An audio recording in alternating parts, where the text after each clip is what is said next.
Buenos días. Buenos días.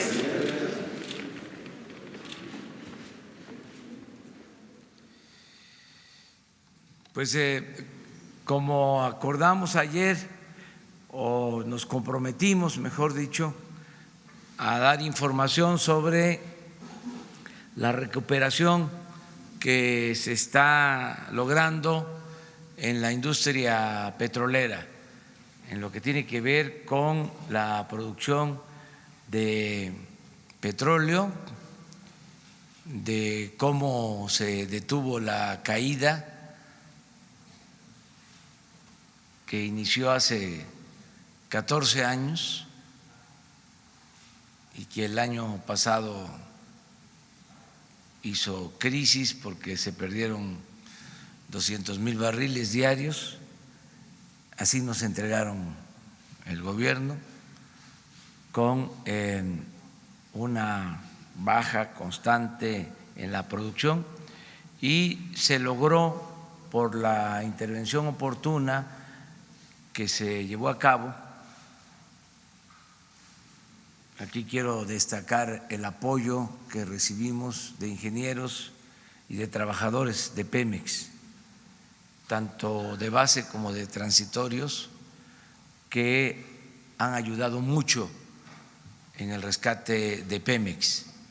Entonces, con los trabajadores y además con inversión, porque no se había invertido en Pemex, había como el propósito deliberado de arruinar a Pemex y a la Comisión Federal de Electricidad, todo un plan perverso de acabar con estas empresas públicas que son fundamentales para nuestro país, para el desarrollo de nuestro país y para la independencia y la soberanía de nuestro país.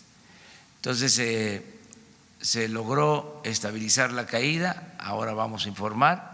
En el caso de la producción petrolera ya empezó la recuperación, y también se hizo lo mismo en las refinerías, que nos las entregaron abandonadas por completo, paradas, muchas o varias de ellas paradas, con baja producción, y ya estamos también levantando la producción en las refinerías. Quiero hacer un reconocimiento tanto a la secretaria de Energía, Rocío Nale, como al director de Pemex, Octavio Romero Oropeza, dos servidores públicos de primer orden, de lo mejor que se tiene en estos momentos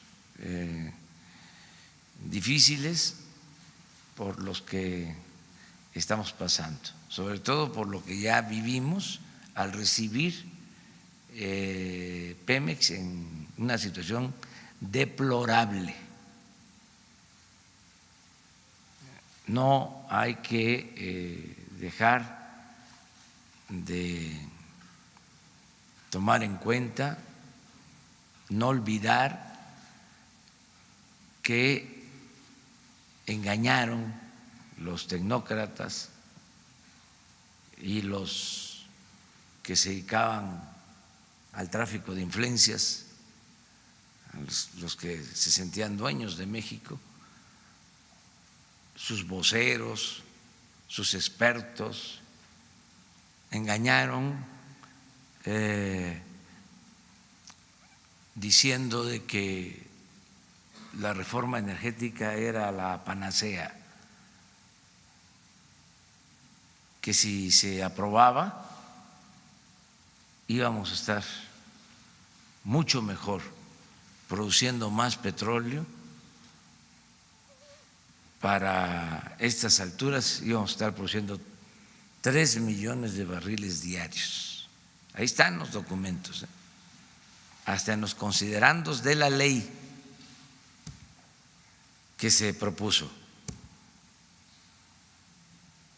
Y resultó que nos dejaron 1.700.000 barriles diarios y en caída libre, en picada. Y no han dicho ni media palabra sobre ese despropósito, sobre ese engaño. Entregaron los contratos a particulares y apenas una empresa extranjera de los 107 contratos está produciendo una cantidad, por cierto,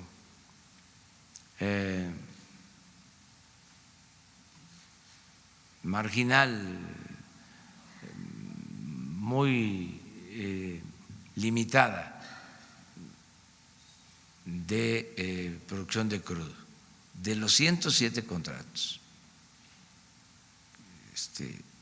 Si no se hubiese intervenido con presupuesto, con inversión pública, imagínense cómo estaríamos. La crisis tan tremenda, económica y financiera, muy irresponsable lo que hicieron. Entonces, afortunadamente ya este asunto se está atendiendo y está saliendo bien. Hemos tenido suerte porque se está encontrando petróleo, es decir, hay nuevos descubrimientos, los campos que se están trabajando están resultando muy productivos, estamos invirtiendo bien. Antes, no se olvide, la poca inversión pública la destinaban a explorar y a perforar en el norte y en aguas profundas, donde no hay petróleo, donde cuesta mucho más sacar el petróleo. Estaban dejando de reserva para cuando terminaran de privatizar toda la zona petrolera, pues en los campos del sureste, campos en tierra y en aguas someras donde está el petróleo. Entonces lo que hicimos fue invertir ahí y por eso es exitosa la estrategia.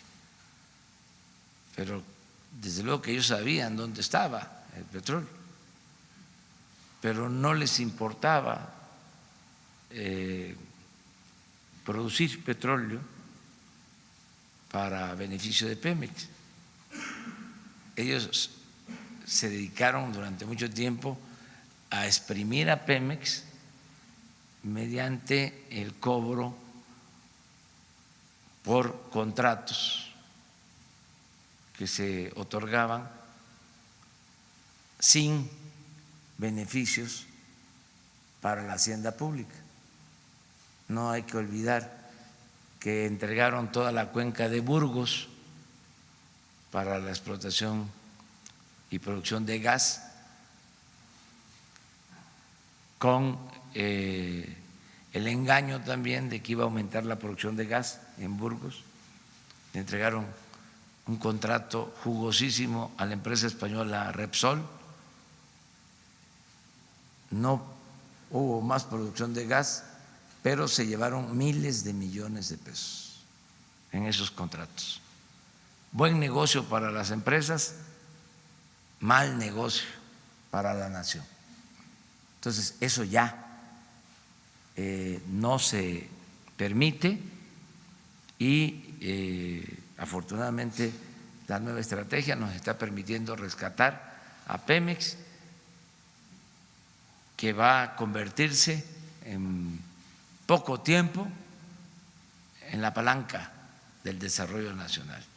Estamos invirtiendo ahora en Pemex para aumentar la producción, que tengamos materia prima y poder elaborar las gasolinas en el país, no comprarlas en el extranjero, y con esos excedentes que nos dé Pemex para mediados del gobierno vamos a tener recursos para apoyar sobre todo el campo.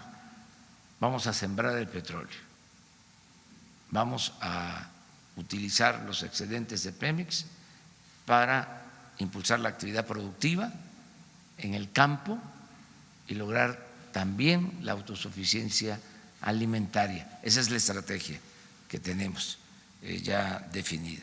Bueno, vamos a que Octavio Romero Oropeza nos informe y luego Rocío Nale sobre este tema.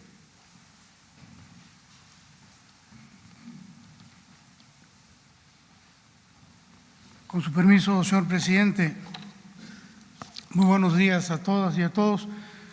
Vamos a comentar con ustedes, a informarles acerca del comportamiento de la producción en esta administración, en lo que va de esta administración.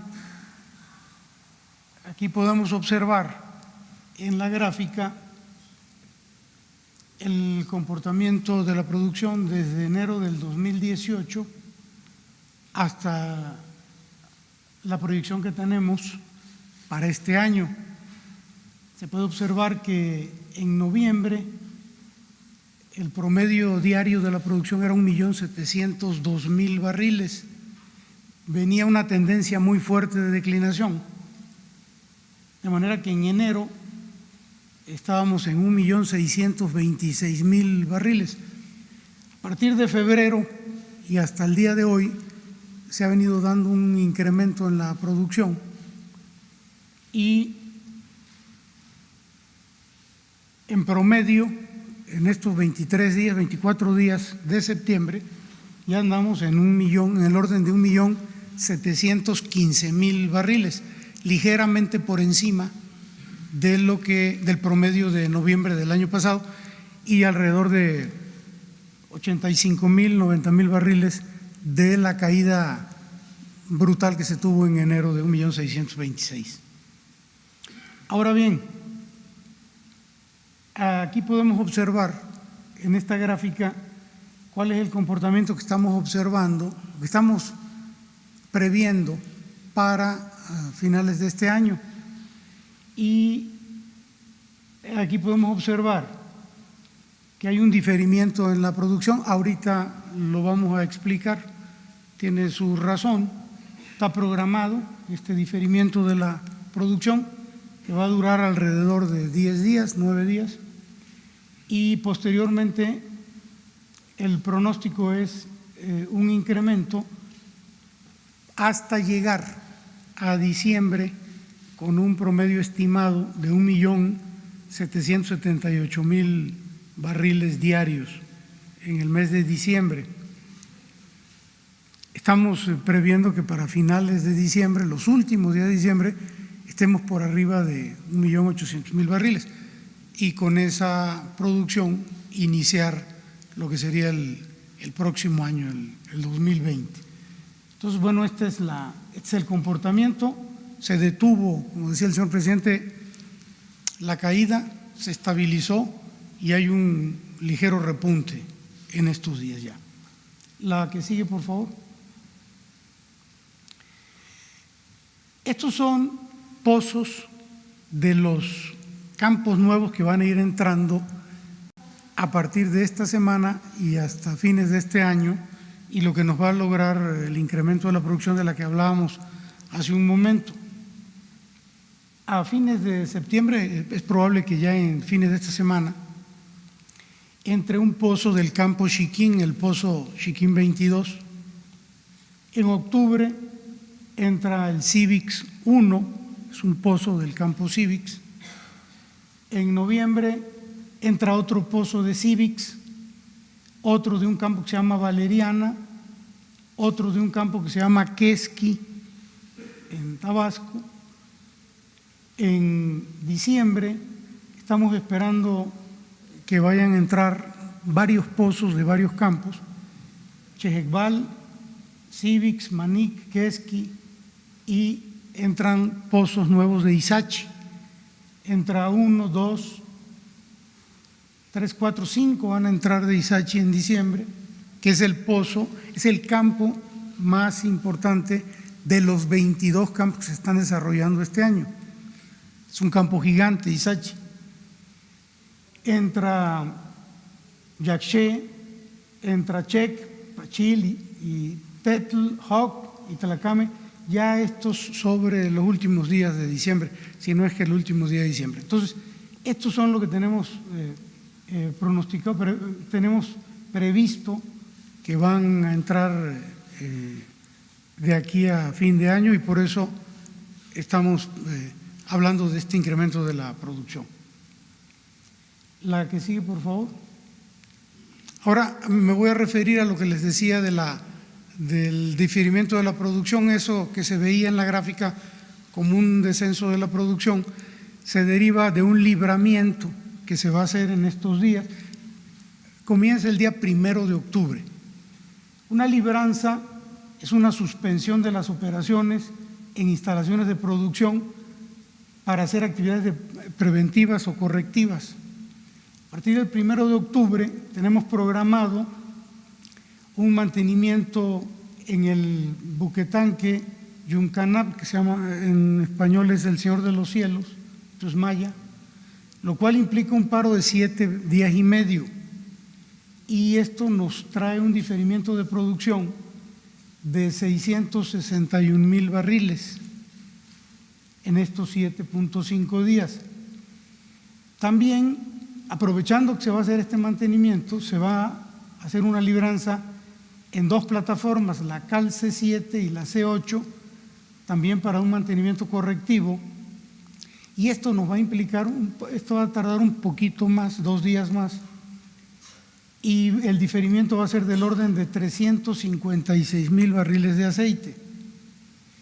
Entonces, en suma van a ser más de 1 millón de barriles.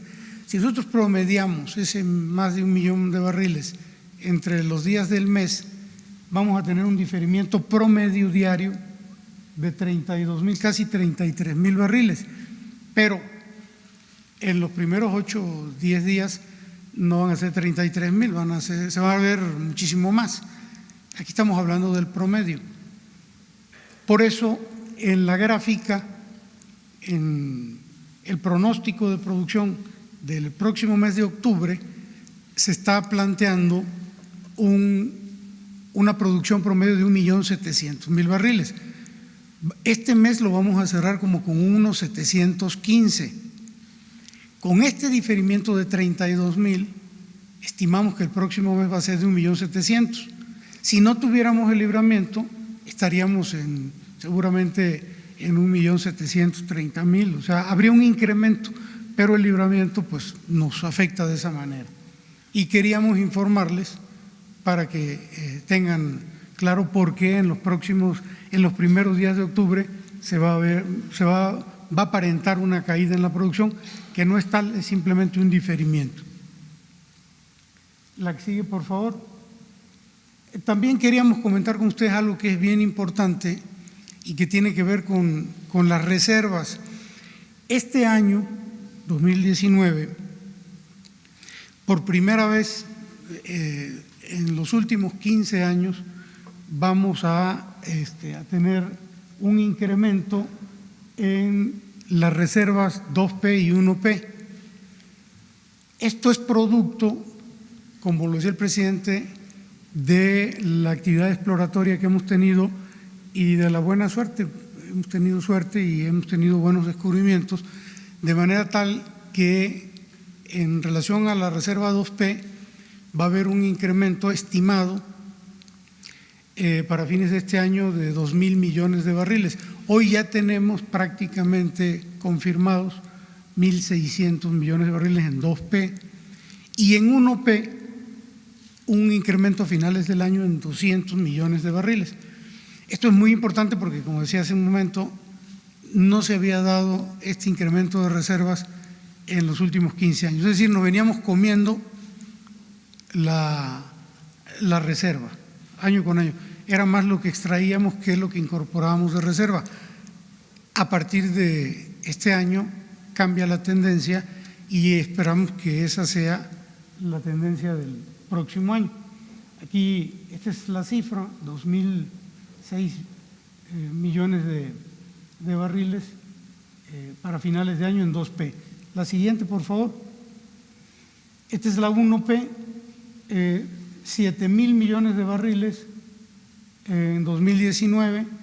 Arrancaríamos el 2020 con 7.200, el incremento este del que les hablaba, y la idea es que año con año se vaya incrementando de manera tal que al término de esta administración la reserva 1P esté en el orden de los 8.8 mil millones de barriles. Entonces es una muy buena noticia porque esto va a la par. No solamente va a haber un incremento en la producción, sino también va a haber un incremento en la reserva.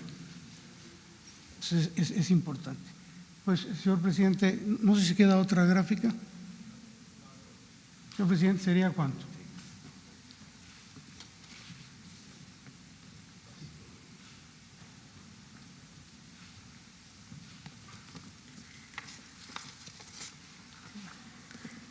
Buenos días. Con su permiso, señor presidente.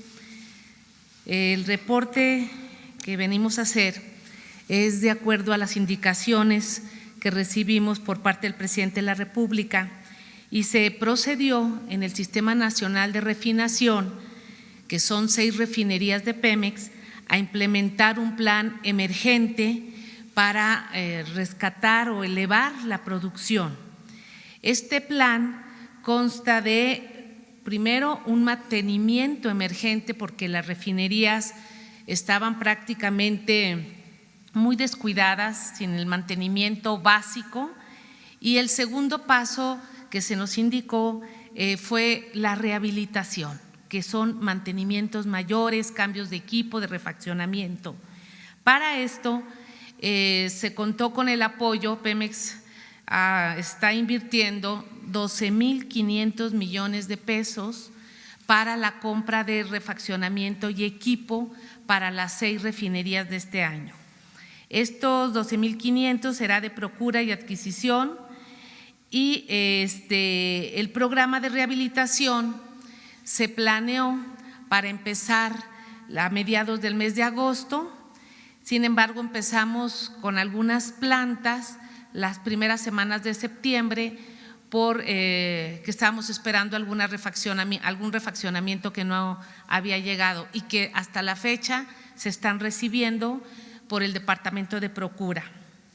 El mantenimiento, cabe indicar que se ha hecho por administración directa, es decir, los trabajadores de Pemex, de las refinerías, los técnicos, profesionistas, todo el reconocimiento, los obreros que traen un espíritu de primera, en verdad, de trabajo, de innovación, son los que han estado haciendo prácticamente el inicio de estos trabajos de mantenimiento y el inicio de rehabilitación. En esta gráfica se ve cómo recibimos en diciembre del 2018, el primer día fueron 507,000 barriles por día de procesamiento, lo que equivale a un 32% de la capacidad de proceso del Sistema Nacional de Refinación. Lo rojo es la producción de gasolinas, pero hay que recordar, y la gente que nos escucha, que también en la refinería se produce diésel, se produce combustóleo, se produce turbocina, otros elementos secundarios, pero bueno, aquí nos estamos nada más señalando la gasolina. Poco a poco fuimos elevando la carga con mantenimiento menor, a medida de que se estaban tomando acciones refinería por refinería. Aquí se observa cómo se fue aumentando poco a poco la carga hasta llegar al mes de septiembre. El mes de septiembre, la semana pasada, traíamos 814,000 barriles por día de procesamiento, que equivale a un 52%. Hoy amanecimos con 779 porque la refinería de Minatitlán tuvo que bajar por un poro que salió en un serpentín, que es también por falta de mantenimiento de lo que estamos trabajando, pero sí alrededor del 50%, del 32% que recibimos, a un 50% en el sistema de procesamiento. Cabe señalar que empezamos ya desde agosto, primera semana de septiembre, a intervenir algunas plantas en las diferentes refinerías y al final lo vamos a ver. La siguiente gráfica es muy general. Adelante. Este es refinería por refinería: Cadereyta, Madero, Minatitlán, Salamanca, Salina Cruz y Tula. Entonces estamos viendo, empezamos desde enero, ya no nos fuimos a diciembre o noviembre cuando lo recibimos, sino prácticamente cuando empezamos a tomar acciones para estabilizar las refinerías, empezar a meterles a cada una diferentes cargas. Y este programa es en conjunto, no podemos hacer un programa separado para cierta refinería, porque por decir, si Salamanca tiene que intervenir una torre de destilación, se prepara Tula para poder absorber esa carga y que no caiga la producción. Este sistema trabaja en conjunto. Entonces aquí está cómo han ido procesándose y vemos cómo ya a final de agosto empezamos a elevar carga a pesar de que ya se empezó a intervenir algunas plantas. Esto es porque todo estos meses de preparación, de mantenimiento menor, nos sirvió para que las plantas pudieran aguantar, meterle más carga. Se han hecho trabajos, por ejemplo, ahorita vamos a ver unas fotografías donde, por ejemplo, en Salamanca se llaman platos, son unos platos muy grandes de acero inoxidable, de diseño, que salen muy mal en las rehabilitaciones y que ahora los trabajadores en el taller de Salamanca hicieron los platos. No los fuimos a comprar con el tecnólogo, los hicieron ahí. Por ejemplo, Cadereyta, es de reconocerle, hay unas tinas que se llaman tinas de vapor que estaban completamente chatarrizadas para poder aflojar el hidrocarburo en los intercambiadores de calor. Las rehabilitaron en menos de 2 meses, hoy están como nuevas y eso son horas hombre que se ahorra uno muchísimo y muchísimo dinero. Todas las refinerías tienen muchos intercambiadores y se está atendiendo todos esos equipos que los tenían abandonados. Entonces esto es en general cómo vamos trabajando y cómo nos estamos preparando para cerrar en diciembre, tal como le habíamos proyectado al presidente, con carga de 900,000 barriles por día. Esperamos cerrar el mes de diciembre o si se puede más, pues más. Y el próximo año, el 2020, viene la segunda etapa de la rehabilitación, donde tendremos que llegar al diseño de las refinerías. Si me permite, señor presidente, pasar un video muy breve para que vean el trabajo y el esfuerzo que han hecho los técnicos y los operarios de Petróleos Mexicanos.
son las 6 refinerías, son unas pequeñas imágenes, pero de los trabajos que han estado haciendo los trabajadores petroleros. ¿Es cuánto, señor presidente? Bueno, es la información en general sobre este tema. Sí, presidente, buenos días. Buenos días. Se habla de un plazo prácticamente de 11 meses de esta rehabilitación de Pemex. De hecho, yo iba a preguntar por datos concretos, sobre todo por el plazo. Ahí están los datos. Esto lleva a confirmar lo que también mencionaba el presidente, de que Pemex se convertiría nuevamente en pilar de la economía mexicana. Ahora, no hay un riesgo de volver a petrolizar la economía mexicana, como se hablaba antes. ¿Por qué? Pues porque los pozos se secan, se requiere descubrir más pozos. Si existe ese riesgo, esto no sería posible, lo que acaban de narrar, si no hubiera una participación entusiasta sobre todo de los trabajadores de Pemex. ¿Cómo está la relación ahorita con los trabajadores de Pemex? El compromiso, ¿de qué tamaño es la participación de los trabajadores de Pemex ahorita? Sobre todo obviamente de los sindicalizados. Y bueno, todo esto nos lleva también a pensar que si esto se hizo en 10, 11 meses, repito, pareciera una solución mágica, pues ¿qué hicieron los gobiernos anteriores entonces en años, en décadas, ¿no? Si esto es posible en 10, 11 meses. Bueno, se me olvidó, presidente, Roberto Cruz de Grupo Impacto. Y tengo otra pregunta, pero no sé si hacérsela más adelante. Sí, muy bien. Bueno, esas dos cosas. Vamos a petrolizar la economía y la participación de los trabajadores en toda esta rehabilitación de Pemex. Sí, nosotros estamos impulsando al mismo tiempo todas las actividades productivas, pero era estratégico el recuperar Pemex, el rescatar a Pemex. ¿Cómo es estratégico recuperar la Comisión Federal de Electricidad? En las prioridades que definimos está el bienestar del pueblo, como lo primero,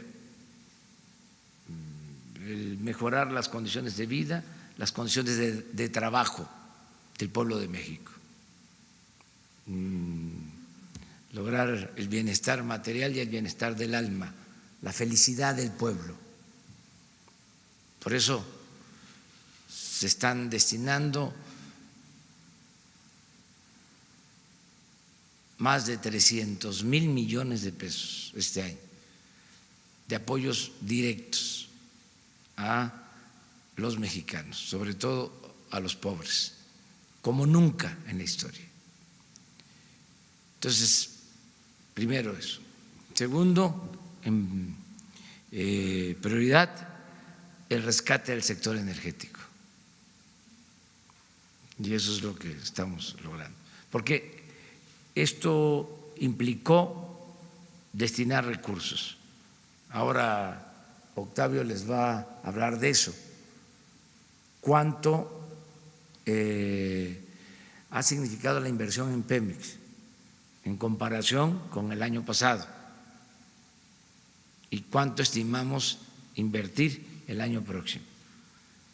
Estamos ahorrando e invirtiendo en Pemex porque ya lo expresé. Pensamos que a partir del 21, cuando tengamos más producción, los excedentes de Pemex nos van a ayudar a financiar el desarrollo nacional. El petróleo como palanca del desarrollo.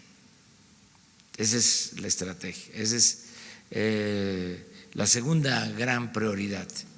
Y la tercera es la seguridad pública, la paz en el país, conseguir la paz. Es la manera en que estamos trabajando. Como mecánica de gobierno se decidió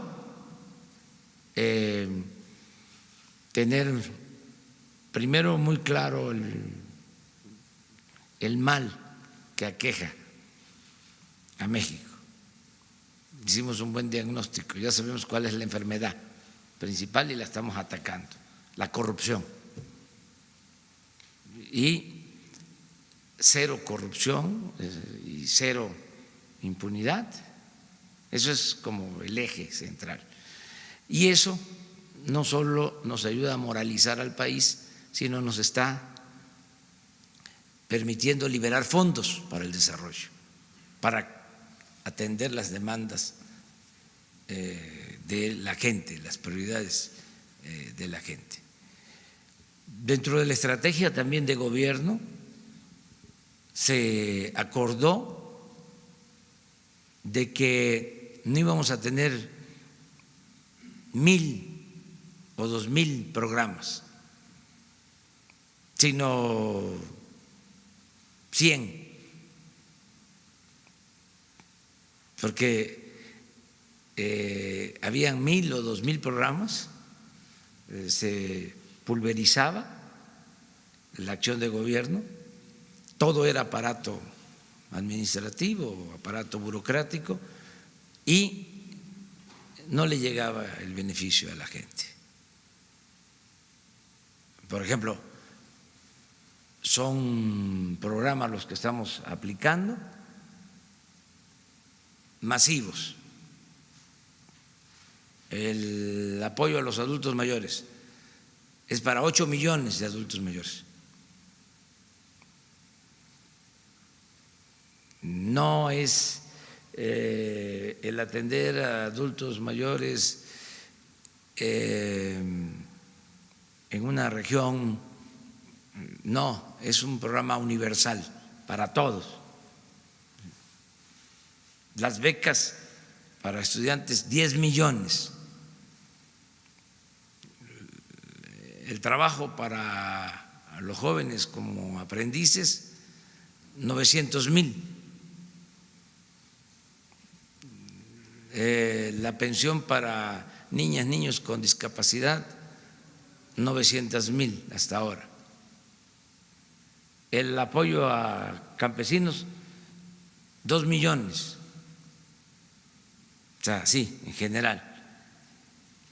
Entonces, por eso no es solo una actividad, y era muy importante el recuperar para la nación el petróleo. No olvidemos lo que decía Rockefeller, decía, el petróleo es el mejor negocio del mundo y el petróleo mal administrado es el segundo mejor negocio del mundo. Es decir, el petróleo es negocio. ¿Por qué? Habría que preguntarse.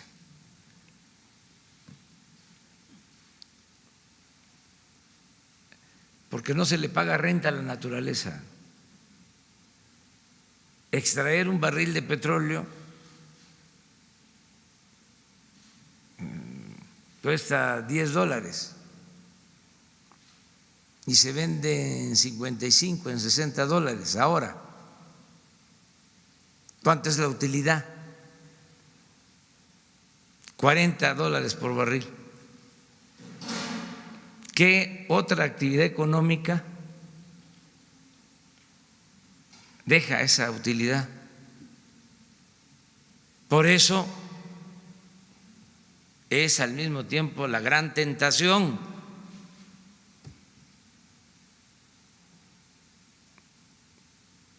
Por eso se fueron sobre el petróleo y querían la privatización por completo, que se dividiera esa utilidad. Al final de cuentas, los contratos que se entregaron les llaman de utilidad compartida. Es decir, que esa ganancia no sea para la nación por completo, sino se divida, se comparta con las empresas particulares. Se entregaron estos contratos así y lo que estamos esperando es que se produzca, porque ni siquiera se ha cumplido con invertir y con producir, aun cuando se van a quedar por obtener estos contratos con un porcentaje de las utilidades.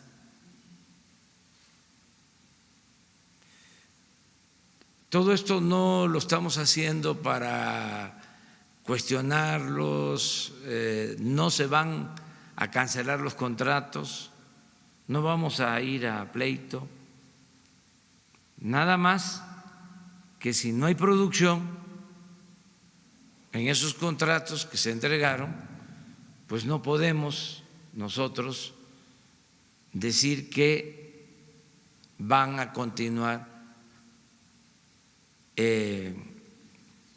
entregándose concesiones. Lo que estamos ahora haciendo es, con la participación del sector público, con Pemex, que es una empresa de la nación. El petróleo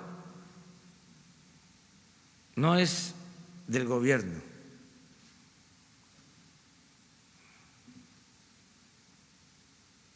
ni siquiera es del Estado mexicano.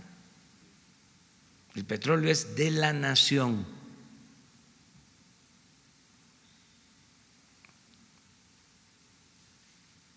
Entonces, eso es lo que se ha venido logrando. En el caso de la reforma energética, no hemos decidido, y hay el compromiso de que no vamos a modificar los términos, porque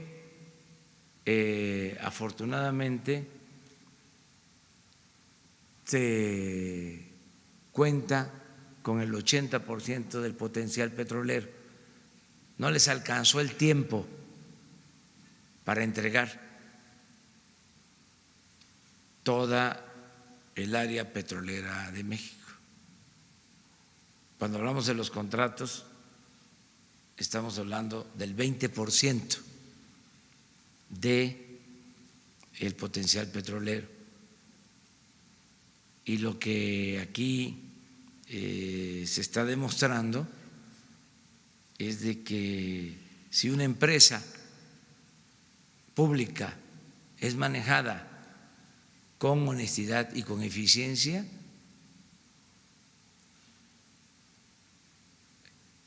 rinde, y la utilidad es para la nación, es para todos.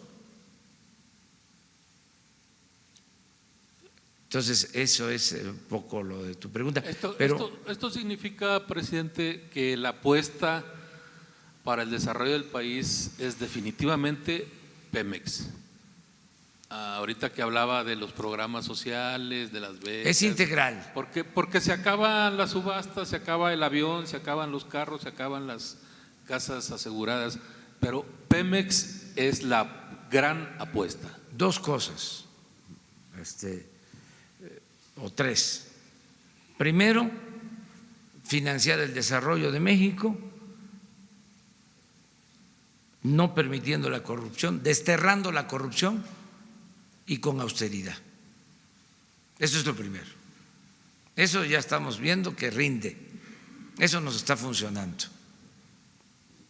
No estamos aumentando impuestos, no están aumentando los precios de los combustibles, no estamos endeudando al país y tenemos presupuesto y hay bienestar. Pero para tener más bienestar, ¿sí?, ¿qué necesitamos? Es, desde luego, mantener cero corrupción, cero impunidad, cero lujos en el gobierno, ¿sí?, y agregarle dos componentes más, dos elementos más al plan. Uno, la recuperación del sector energético, porque significa ingresos para la nación. Ya les decía, no hay ninguna empresa tan rentable como Pemex. Incluso es de las empresas, aun cuando quisieron acabarla y se esmeraron en lograrlo, se empeñaron en eso, sigue siendo a nivel mundial de las empresas más rentables y va a ser mucho más. Entonces, es el sector energético, ¿sí?, el complemento. Y lo otro que nos va a permitir desarrollar más al país y convertir a México en una potencia con dimensión social, que se logre más crecimiento económico.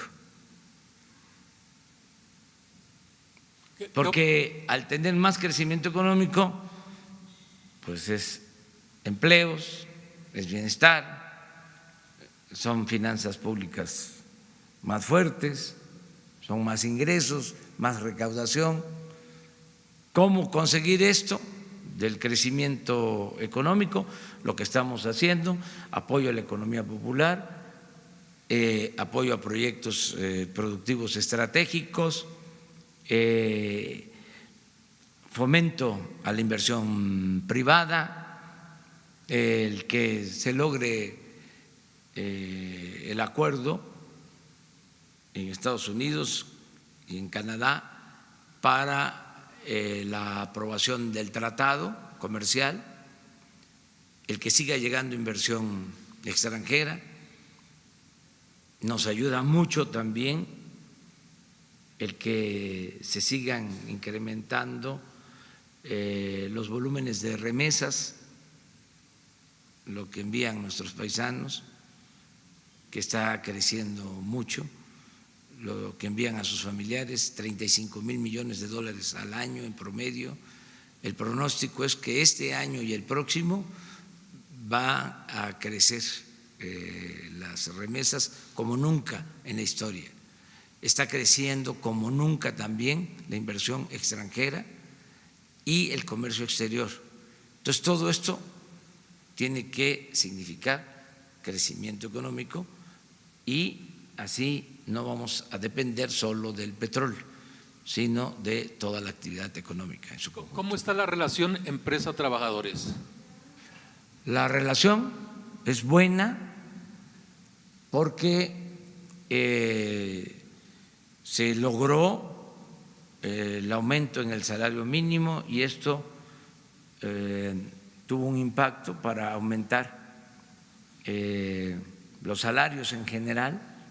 Este año, lo que les comentaba, este año los inscritos en el Seguro Social en promedio están recibiendo 11,500 pesos mensuales, salario promedio. Es también el más alto que se había registrado. Y yo espero que esto siga mejorando, siga fortaleciéndose el salario. También hacerlo de manera gradual, poco a poco, pero siempre recuperando lo que perdió el salario en todo el periodo neoliberal. O sea, ya nunca más aumentos de salario por abajo de la inflación, como sucedió en varios años de los 36 del periodo neoliberal. Entonces, desde luego, no podemos de la noche a la mañana recuperar todo lo perdido. Es un proceso gradual, paulatino, porque necesitamos mantener las empresas, mantener las fuentes de trabajo. Pero sí va a seguir mejorando el salario. Muy bien. Miguel.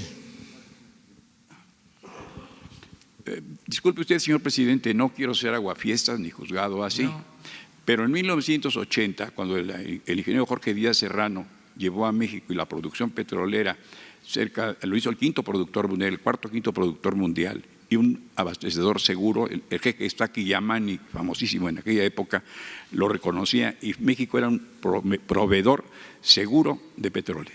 En 1980, Giscard d'Estaing en Francia, Schmidt en Alemania, una gira Francia, Alemania, Suecia, Canadá. El petróleo en junio de 1980 nos hacía de oilers, los petroleros del mundo. Y éramos recibidos con fanfarrias y alfombra roja el presidente López Portillo y el propio Jorge Díaz Serrano y todo el gabinete. En fin, un año después, exactamente un año después, el 6 de junio de 1981, Jorge Díaz Serrano sale de la Dirección de Petróleos porque bajó el petróleo y el mundo le dijo, bueno, está bajando el petróleo, tienes que bajarme los precios, sigo comprando a ti. Hubo miembros del gabinete de don José que le dijeron, no, esto es imposible, y se llegó a firmar, el que no nos compre el petróleo hoy no le volveremos a vender a nada. Y el mercado mandó, el mercado decidió. ¿Cómo prever, señor presidente, que todo esto, que entonces, junto con el petróleo, la prioridad del presidente López Portillo, los energéticos, era el sistema alimentario mexicano, alimentar al país? Y dependía, puso en manos, en la suerte del petróleo, el futuro de la nación. Y ese precio, ese futuro, parecía rozagante, promisorio, maravilloso. Se iba a administrar la abundancia. Y cataplum, un año después exactamente, el petróleo descendió bruscamente de precio y todo ese sueño y toda esa promoción y toda esa oferta de que nos iba a ir muy bien se desvaneció totalmente. Simultáneamente, nuestros técnicos, con todo el Instituto Mexicano del Petróleo que había entonces, y esto rima con la ciencia y la tecnología y el CONACYT, se cerró o no han producido o no produjeron a los técnicos que esa gran riqueza requiere una mejor preparación, como Statoil en Noruega, donde hemos estado también allá. Y un gran mexicano de apellido de la Madrid dirigía Statoil, era un prominente mexicano de Tampico, Tamaulipas, el que estaba ahí en Statoil en Noruega. Bien, hoy día se cortan planes para la ciencia y la tecnología. Dice Ruy Pérez Tamayo, ese eminente científico mexicano, que en las grandes crisis es lo que se debe actuar al revés, meterle más a la ciencia, invertir más en educación y en la tecnología. ¿Cómo prever entonces, cómo prepararnos, cómo pone usted un escudo a todo este magnífico plan? ¿Quién podría oponerse o criticarlo o poner limitantes de bienestar para 120 millones de mexicanos, el progreso de la nación? Prever una caída, un tropezón, ¿cuánto nos costaría y cómo iría? No quiero ser aguafiestas, pero cómo también se puede ver el anverso y el reverso de la medalla. Gracias por su respuesta, señor presidente. No, muy bueno tu planteamiento. Mira, nada más hay situaciones distintas. Para empezar, en aquel entonces los precios del petróleo estaban altos, no es el caso de ahora. Los precios están pues a la mitad de lo que costaba el petróleo durante el gobierno de Fox y de Calderón. Ellos tuvieron la suerte de contar con los precios más altos del petróleo en toda la historia. $100 por barril promedio. Entró muchísimo dinero que se desperdició, para decirlo de manera benévola. En efecto, cuando López Portillos y cuando el ingeniero Díaz Serrano se hablaba de que nos preparáramos para administrar la abundancia, y se apostó solo al petróleo, se caen los precios y se genera la crisis, o se precipita la crisis que ya se venía padeciendo. Ahora es distinto. Nosotros estamos hablando de aumentar poco a poco la producción y llevarla a 2.600.000 barriles para el 2024. Estaríamos produciendo lo que se tuvo durante el sexenio de Calderón. Nosotros tuvimos una mayor producción en los últimos tiempos. En 2004, que se obtuvieron 3.400.000 barriles diarios, y nosotros estamos hablando de 2.600.000. Estamos 800.000 barriles abajo. Entonces no es apostar todo pues a la producción. No tendríamos además los recursos para eso. Se tendría que endeudar al país y eso no lo vamos a hacer. Y una variable, como dirían los tecnócratas, distinta, es que no hay la corrupción en Pemex que había en ese entonces y que había hasta el pasado gobierno. La corrupción en Pemex, como la corrupción en el país, ha afectado mucho. Entonces, por eso no se resisten crisis por la corrupción que impera en Pemex, que haya imperado en Pemex. Entonces va a ser distinto y sí tenemos nosotros mucho cuidado en no depender solo del petróleo. Ahora, por ejemplo, yo creo que con la firma del tratado va a crecer mucho más la inversión extranjera y va a haber más desarrollo de la industria manufacturera, mucho más desarrollo, tanto para el mercado interno como para la exportación. Se están dando condiciones favorables, no solo en el caso del petróleo, es más, en el caso del petróleo hay hasta nubarrones en lo internacional. En lo que tiene que ver con el comercio exterior, para el caso de México hay condiciones favorables. Por eso nos importa mucho el que se apruebe el tratado, porque le conviene a México y le conviene a Estados Unidos y le conviene a Canadá.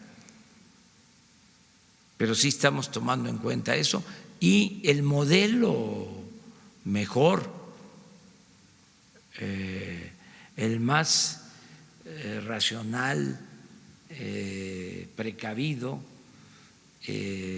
responsable en cuanto a explotación petrolera es el de Noruega. Ellos, por ejemplo, tienen que dejar de sus ingresos petroleros, ¿sí?, recursos para un fondo que le corresponde a las nuevas generaciones. O sea, nosotros vamos a utilizar el petróleo para la actividad productiva, se va a sembrar el petróleo, a eso me refiero. Esa es la idea, o sea, pensando en las nuevas generaciones, y se van a utilizar recursos también para energías alternativas.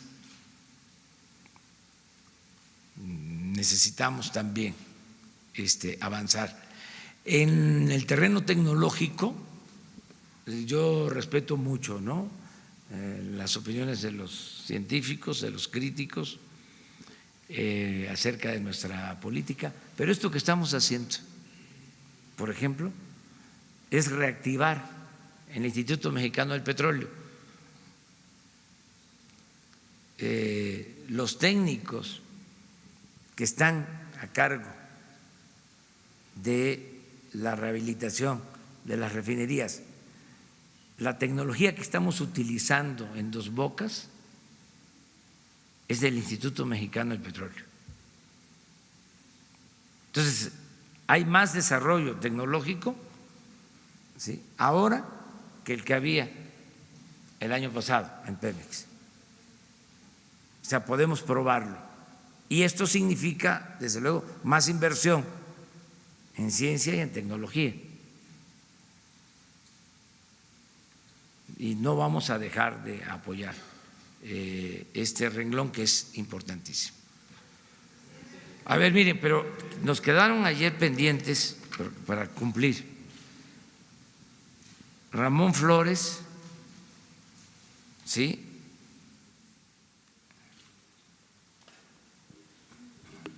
Muy buenos días, presidente, secretaria y director. Ramón Flores, corresponsal de Los Ángeles Press de Guadalupe, Lizárraga. Presidente, Notimex de nueva cuenta da voz a Isabel Miranda y ella en entrevista reconoce haber mandado torturar y detener a sus víctimas. Es de conocimiento público que su hijo tiene 3 actas de nacimiento originales. Es de conocimiento público que la gota de sangre, de acuerdo a peritajes, no pertenece a él. Con estas irregularidades, ¿no considera usted esto como un reto para su gobierno, que ha reiterado que no se va a proteger a nadie y que ella reclama justicia amparada mediante mentiras? El que ella reconozca sus agresiones de manera pública a la agencia de noticias del Estado no está enviando el mensaje de impunidad. ¿Cómo lo interpreta su gobierno? Y mi pregunta es, ¿para su gobierno no es un asunto de impunidad este hecho? Bueno, si es como tú lo planteas, pues sí podría ser un acto de tolerancia o de impunidad, o de tolerar la impunidad, pero habría que ver si existe denuncia, si está en manos de la Fiscalía. Nosotros vamos a indagar sobre este tema y les informamos, te informamos aquí y le informamos a toda la gente. Ok. La situación legal. Así es. Ok. Señor presidente, el 29 de abril de este año, cuando se presentó al padre biológico de Hugo Alberto en el Senado de la República, junto con la senadora Nestora Salgado, Isabel Miranda dijo a los medios que usted protegía a secuestradores y delincuentes. Ella manipuló las cifras de secuestro de su gobierno y dijo que este delito estaba a la alza. ¿Por qué ahora en Notimex lo adula y dice confiar en usted? Gracias. Pues yo no me meto en eso, son libres todos los mexicanos, todas las personas a manifestarse, a expresarse, y vamos mejor a ver qué pasa con la cuestión legal, básicamente, ¿no? Para no confrontarnos. Sheila, sí.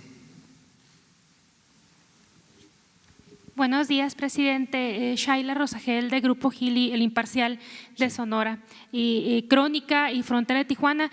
Presidente, en Sonora hay mucha preocupación por la violencia.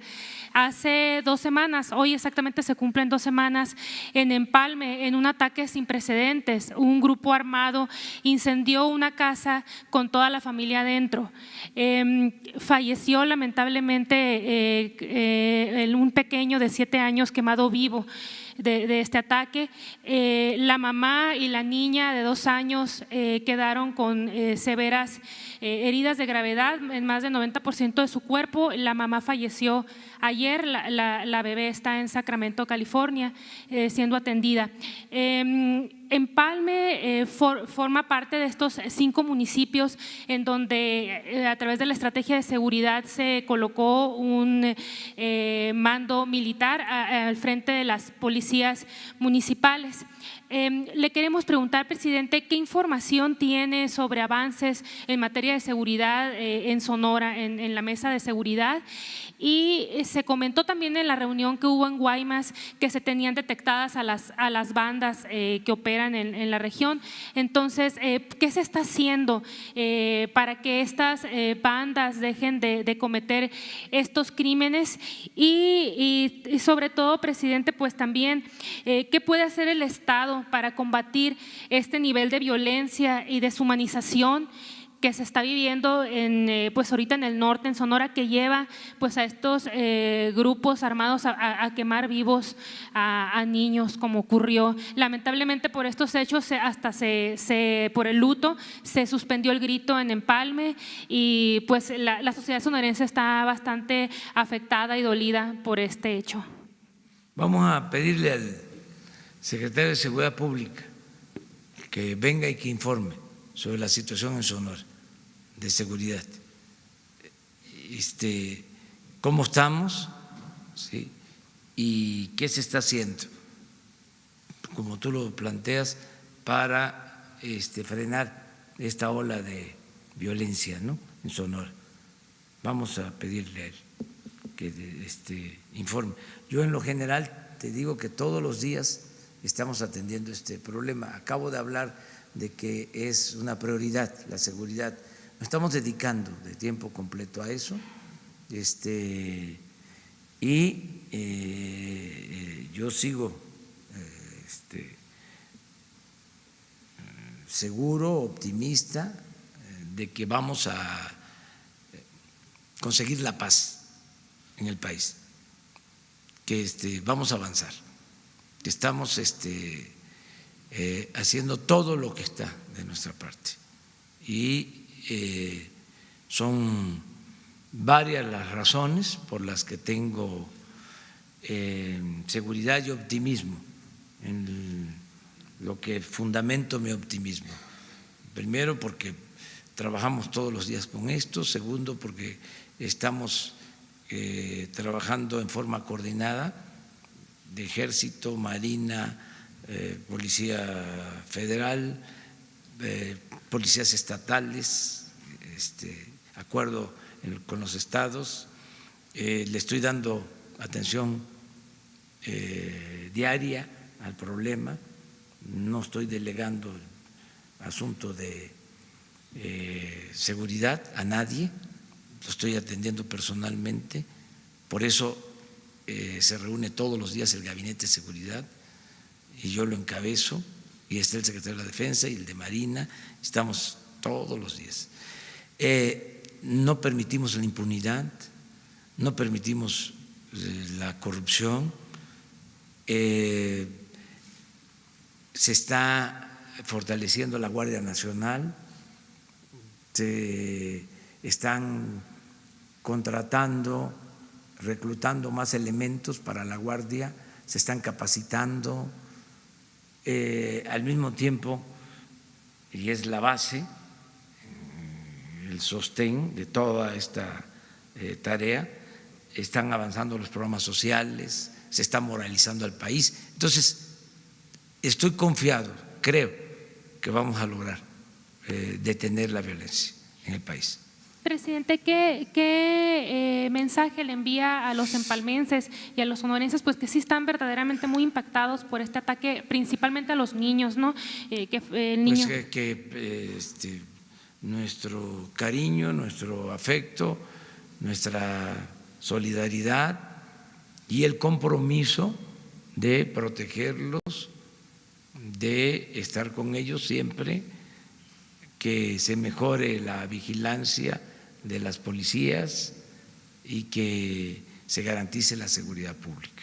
Nada más ya por último, en Tijuana ya se rebasaron también los 1.500 homicidios solo en lo que va de 2019. ¿Tiene algún informe sobre los operativos en Baja California y sus resultados o también lo va a dar el secretario de Seguridad? Pues ya se lo pedimos a él.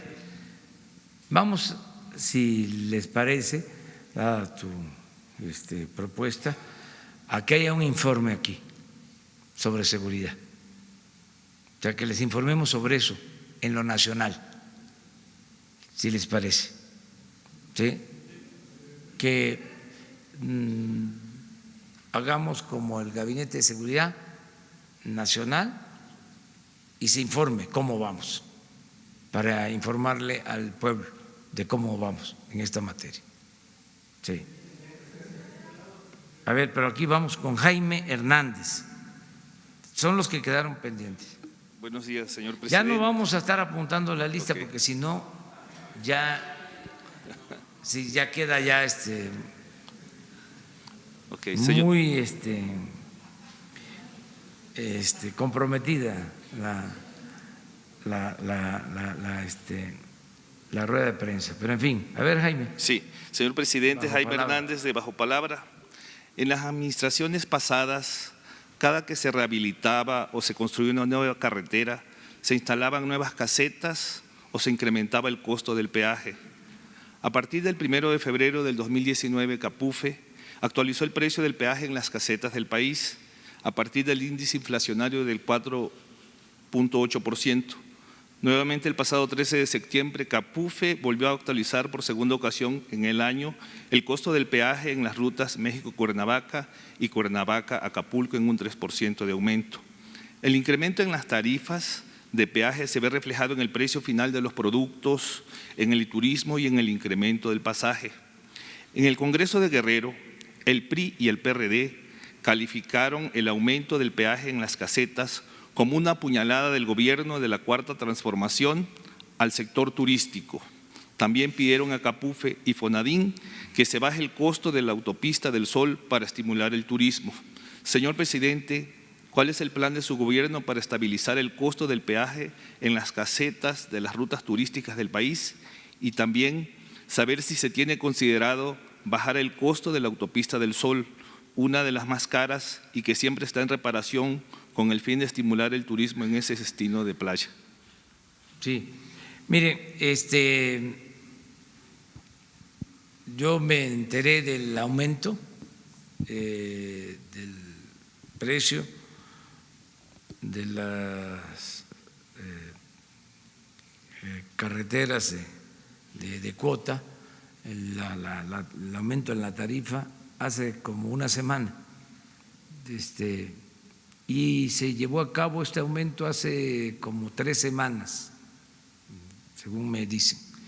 Me enteré porque pasé por una caseta y me dijeron eso. Se quejaron conmigo de que había aumentado 2 pesos en la caseta donde pasé. No voy a decir cuál porque no quiero que vayan a tomar represalias, ¿sí? Con los cobradores, pero bueno, que habían aumentado 2 pesos. Y le dije, déjame ver, voy a investigar de qué se trata, porque sí me sorprendió lo del aumento.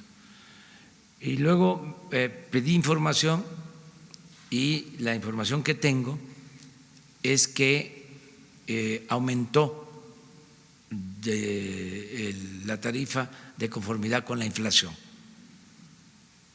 Es decir, que eso fue lo que hicieron, aumentar, en el caso de Capufe, la tarifa de acuerdo a la inflación. Si el aumento es mayor a la inflación, entonces se tiene que corregir. ¿Por qué si es un aumento de acuerdo a la inflación? Porque si no aumentamos de conformidad con la inflación, entonces sería bajar, ¿sí?, la tarifa. Y yo no me comprometí a eso. Yo me comprometí a que no iban a aumentar los precios en términos reales. Acerca de la autopista de Acapulco, conozco toda la historia de cuánto costó construirla, cuánto costó el rescate. Lo tengo escrito. Yo creo que es la carretera más cara del mundo. No, ya le ganó la de Mazatlán a Durango.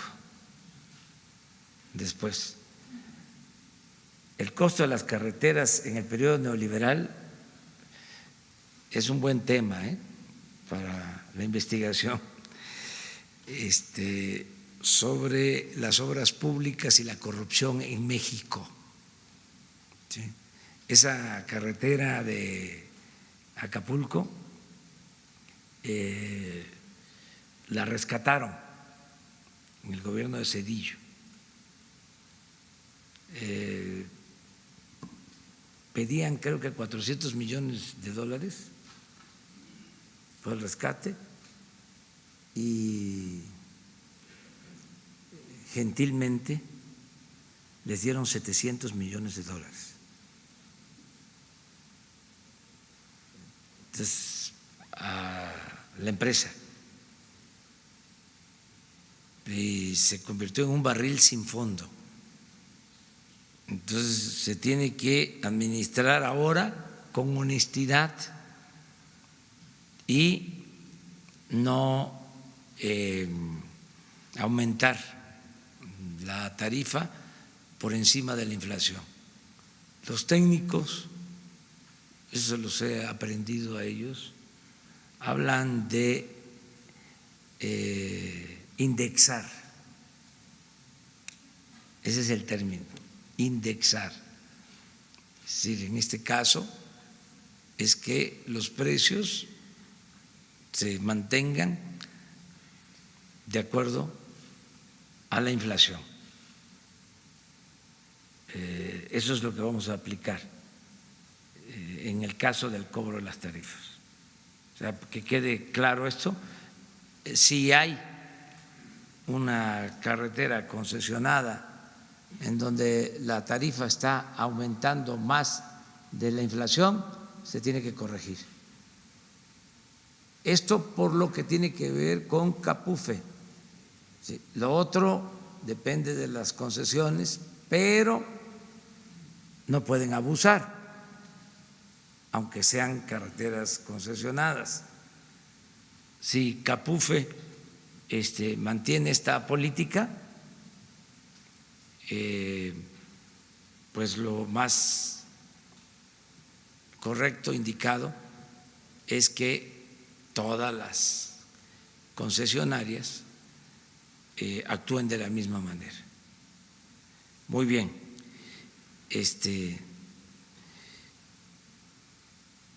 Nos falta Carrie de Radio Pública de Estados Unidos. ¿Está aquí? No vino. Vámonos con dos, ¿no?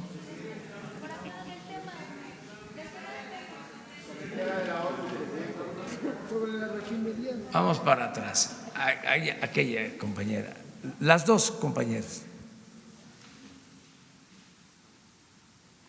Buen día, presidente. Dalila Escobar, corresponsal de A Tiempo TV en Coahuila. Preguntarle, se da a conocer en las últimas horas que el exgobernador Jorge Torres, exgobernador de Coahuila, pues no pone resistencia al juicio o bueno a las investigaciones que se están llevando en Estados Unidos. De hecho, envió una carta al canciller mexicano para solicitar que se le extradite a Estados Unidos, bueno, porque es investigado por asuntos irregulares, lavado de dinero, transacciones irregulares electrónicas. Y bueno, preguntarle la opinión respecto de este tipo de procedimientos que se llevan a cabo fuera del país en torno a exgobernadores, ya es una larga lista que se da, pero también las investigaciones que se den aquí en México en torno a otros exgobernadores. En el caso de Coahuila, bueno, sabemos en el caso de los Moreira, incluso usted en 2017 presentó pruebas de la exoneración a Humberto Moreira que hizo por parte del gobierno de Calderón. Preguntarle sobre estos temas. Gracias.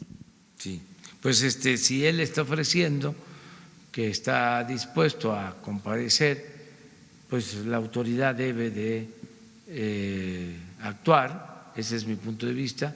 En el caso de Relaciones Exteriores, ellos pueden informarnos de qué se trata.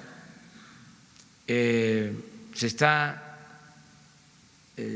pidiendo que se hagan bien los trámites de extradición. Me comentaba el secretario de Relaciones Exteriores que en el caso de la solicitud de extradición del exgobernador de Chihuahua no estaba bien fundamentada. O sea que cuando se presentó la solicitud,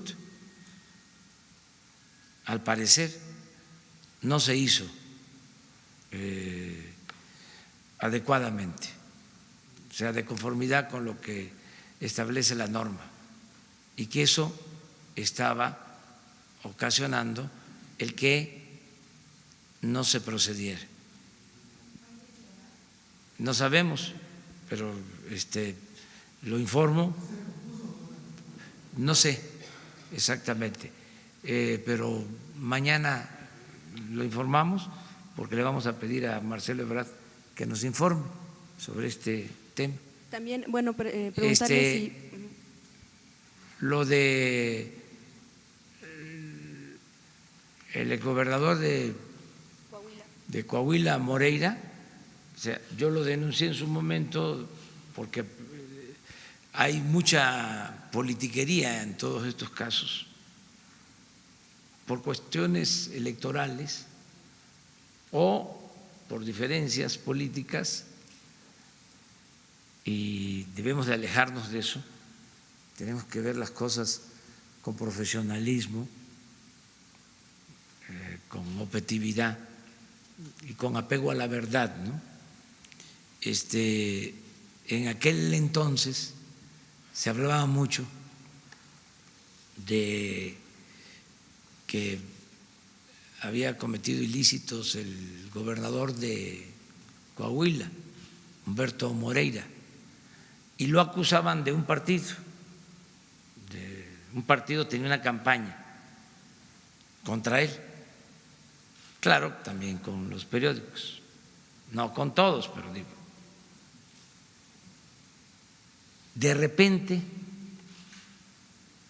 nos enteramos de que antes de que terminara el gobierno de ese partido, que estaba pidiendo que se castigara a Moreira, la Procuraduría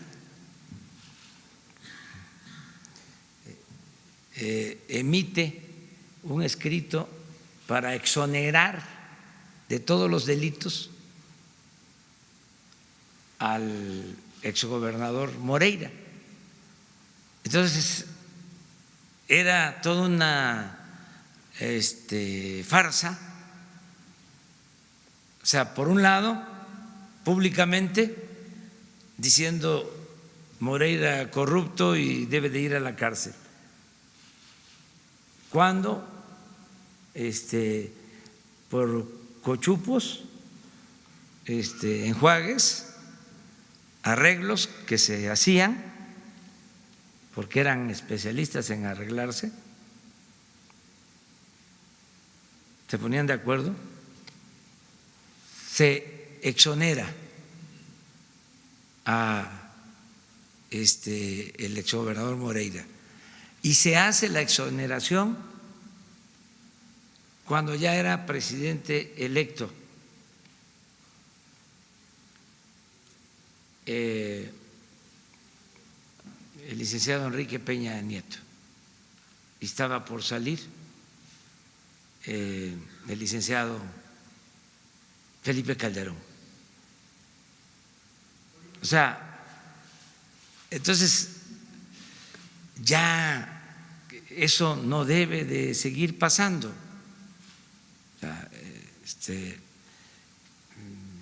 ahora hay una asociación que se llama Mexicanos por la Corrupción. No, sí me equivoqué.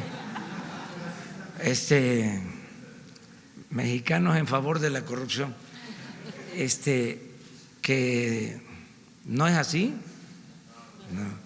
Sí, que dirige Claudio X González y otros adversarios nuestros, ¿no?, que se han dedicado a sabotearnos legalmente. Son los que promueven los amparos en contra de las obras. Sí, no quieren que hagamos nada. Están molestos. Quieren que siga el mismo régimen de corrupción. Imagínense defendiendo el proyecto del aeropuerto en el lago de Texcoco, que era el saqueo más grande que se tenía preparado, el atraco más grande que se iba a hacer al pueblo y a la nación.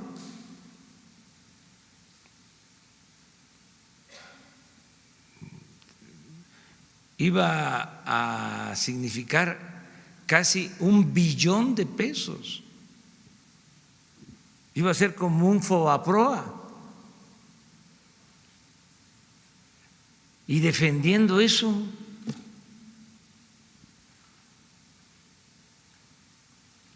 por eso me confundí y dije de que eran mexicanos en favor de la corrupción. Me recuerda mucho al pacto, ¿se acuerdan el pacto que firmaron?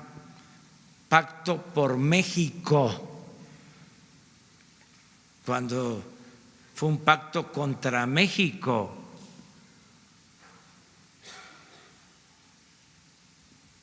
Bueno, ya terminamos. Falta nada más la compañera. Nada más una pregunta.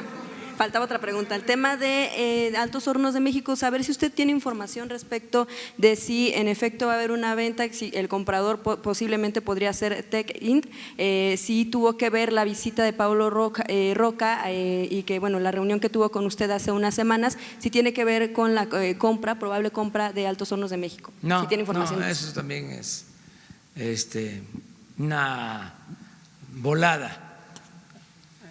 Vuelan mucho. No tiene nada que ver con eso. O sea,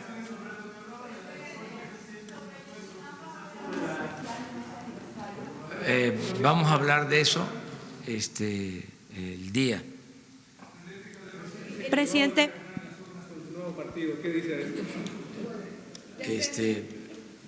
Sin comentario. Presidente, buenos días.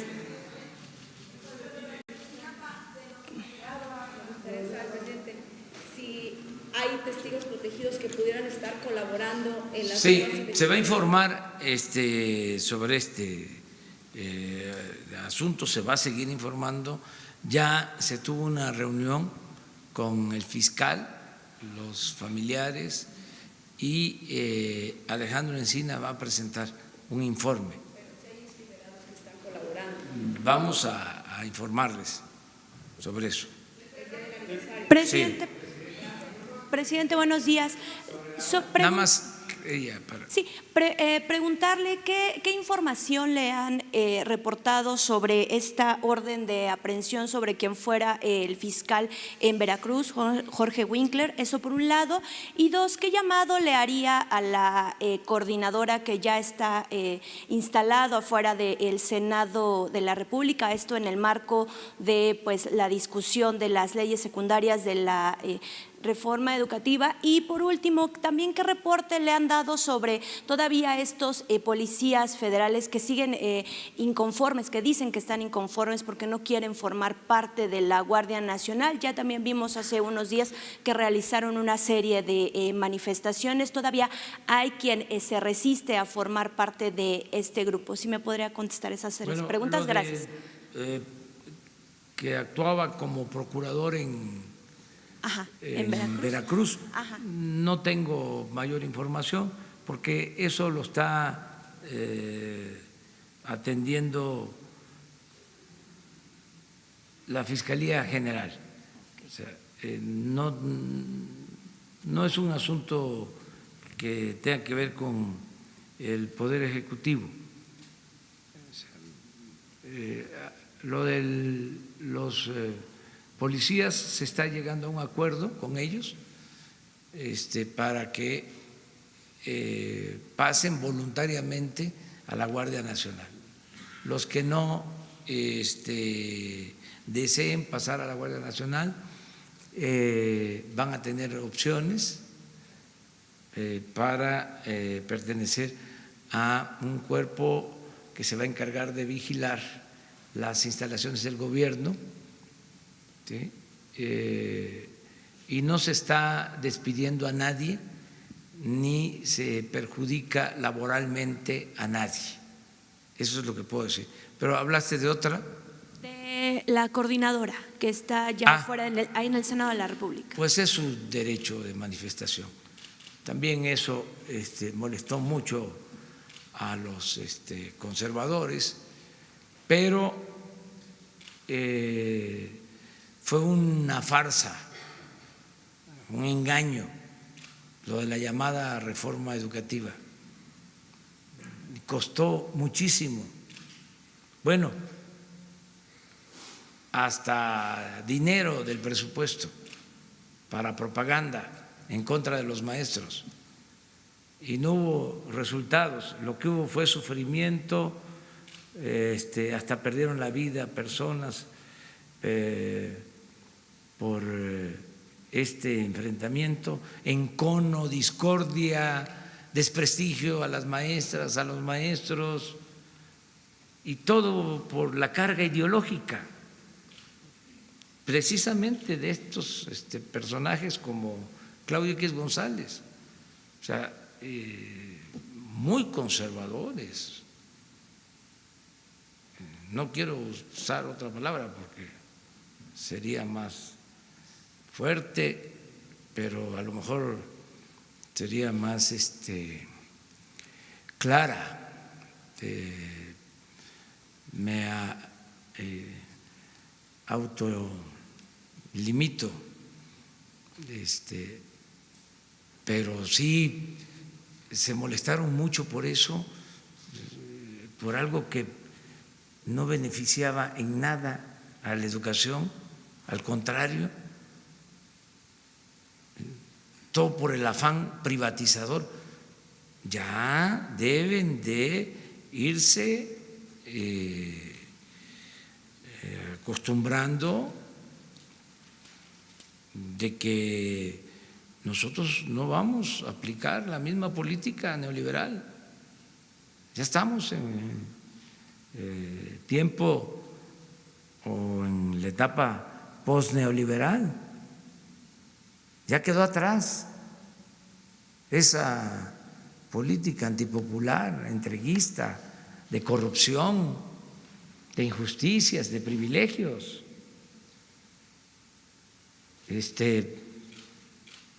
Que significó una vergüenza para todos,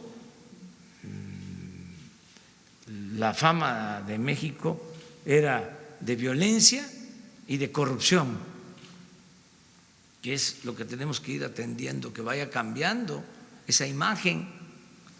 Entonces, ¿cómo vamos a seguir con lo mismo? Tenemos que cambiar. Ya no está permitido robar, ya no se pueden hacer jugosos negocios al amparo del poder público. Estaban acostumbrados a mandar, a no pagar impuestos y todavía se situaban como jueces. Suponiendo que se llamara este organismo Mexicanos contra la Corrupción, le preguntaría, ¿qué hicieron si la corrupción estaba legalizada en la época en que ellos simulaban que combatían la corrupción? ¿Por qué no dijeron nada de que Salinas en 1994 modificó el Código Penal para que la corrupción no fuese delito grave? ¿No lo sabían ellos? ¿Cómo fue que crearon una asociación civil llamada Mexicanos contra la Corrupción? Sí. Nunca dijeron nada, nunca. Me gustaría que me replicaran de que la corrupción estaba legalizada porque no era delito grave. Ya basta de simulación. O sea, no se puede así. Y ese es un distintivo del conservadurismo. Son muy corruptos, pero además de corruptos, hipócritas. Ya, nos vemos. Adiós, adiós.